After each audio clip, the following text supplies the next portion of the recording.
কিংসু, কিংসু এইদিকে আসো। আমি লাল যুবক চলে এসেছি কিংসু। আজকে আমি তোমাকে ধরে নিয়ে যাব আমার লাল যুবকের রাজ্যে কিংসু।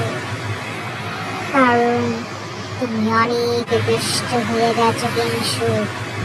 তোমার বাবা মা আমাকে বলেছে কিংসু তুমি অনেক দুষ্টামি করো, তাই না কিংসু?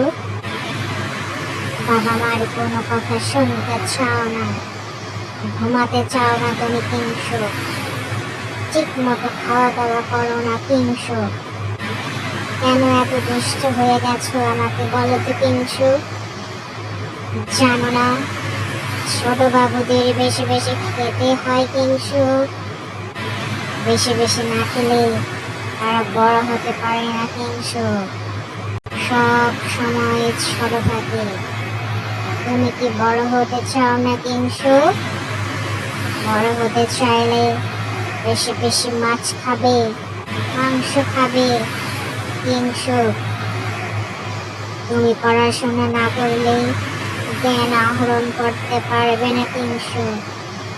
তোমার বন্ধুরা বেশি বেশি পড়াশোনা করে অনেক কিছু শিখে ফেলবে কিংসু। তারা বড় হলে কেউ ডক্টর হয়ে যাবে, কেউ ইঞ্জিনিয়ার হয়ে যাবে, কেউ হবে সায়েন্টিস্ট। আর তুমি ঘরে বসে বসে শুধু কান্না করবে, তাই না কিংসু?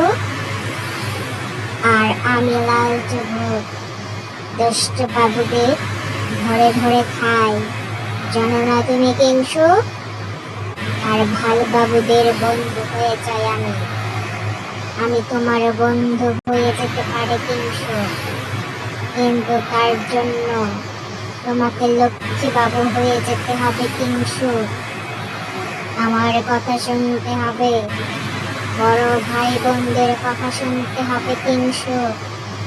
বাবা মা, গুরুজন সবাই তোমাকে অনেক ভালোবাসে কিংসু। তারা যা বলবে অক্ষরে অক্ষরে পালন করবে কিংসু। আমি যেন আর কোনো নালিশ না শুনি তোমার নামে কিংসু। যদি কোনো নালিশ শুনি তাহলে গভীর রাতে তোমার বাসায় গিয়ে তোমাকে ধরে নিয়ে আসবো আমার কাছে কিংসু। এনে গরম তেলের মধ্যে ফ্রাই করে মচমচ করে আমি চিবিয়ে খেয়ে ফেলবো কিংসু। আর বেশি বেশি মোবাইল ধরবে না তুমি কিংসু, টিভি দেখবে না কিংসু। ভালো হয়ে যাও আজ থেকে কিংসু।